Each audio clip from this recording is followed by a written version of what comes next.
জিয়াউর রহমানের রেখে যাওয়া বকুলের যত্ন নিলেন সাব্বির।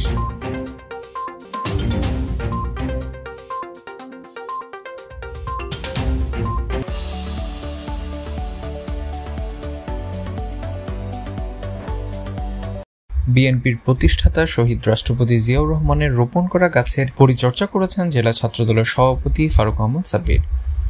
রোববার সকালে লংগদু ফরেস্ট রেস্ট হাউসে 1979 সালে জিয়াউর রহমানের হাতে রোপণ করা বকুল গাছের আশপাশের অগাছা পরিষ্কার ও সৌন্দর্য বর্ধনের কাজ করেন তিনি।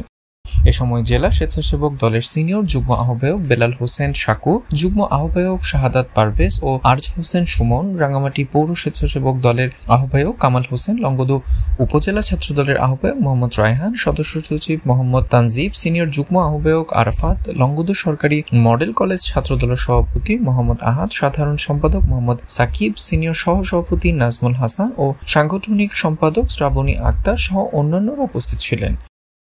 Desk report CCTV।